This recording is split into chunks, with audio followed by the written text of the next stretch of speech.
Dan huwa skandlu kbir, din hija skema ta' serq u abbuż minn flus il-poplu s-servizzi soċjali.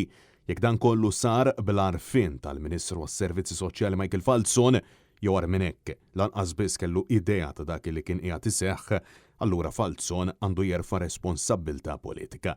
Sostna dan il-President tal-Aqda Repubblika Robert Aquilina fejn insista li l-iskandlu żvelat mill-Journal Times of Malta u l-Avukat Jason Azzopardi juri illi hemm mijiet ta' persuni involuti dan kif kien żvelat il madwar 800 persuna spiċċaw igawdu minn benefiċċji soċjali illi mhux suppost kienu intitolati għalihom.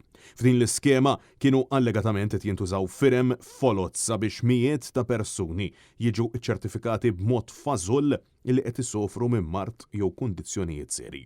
Fost dawn il-persuni hemm mexxieren illi diġà ammettew u saħansitra kixfu lil ħaddieħor. U issa r-Repubblika qed tistaqsi min se jkun qiegħed jarfa' responsabbiltà mhux biss legali imma aktar minn hekk politika għal dan l-aħħar skandlu. Il-Prim Ministru meta insista li Silvio Grixti jirriżenja mill-Parlament, però ma tax spjega lil pubbliku għaliex saret dik ir-riżenja u għal-ġebla fuq sajħ.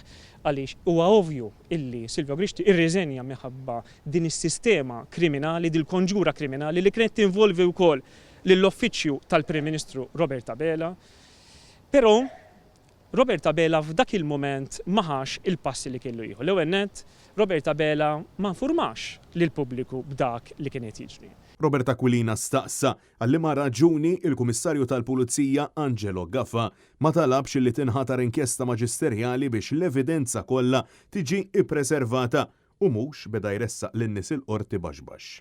Għal darb'oħra staqsa lill-Prim Ministru meta sar jaf b'dan l-iskandlu aġir sintomatiku tal-Labor fil-Gvern fl-aħħar 10 snin. Hija ovvja illi din l-iskema kienet fost l-oħrajn intiża biex iġġib voti għal Partit Laburista. Aħna inna ngħidu illi is-sistema politika Maltija hija imċabsa minn ruħa b'dan il-ħmieġ illi jinxtraw il-voti u dan huwa mekkaniżmu fost mekkaniżmi oħra illi il-partit ta' Robert Abela uża sabiex jabbuża mid-demokrazija tagħna. U dan jista' jagħmlu biss għaliex il-Kummissarju tal-Pulizija Angelo Gaffa jgħinu bl-inazzjoni tiegħu billi ma jinvestigax lilu, billi ma jinvestigax lill-Ministri u l-kandidati tiegħu.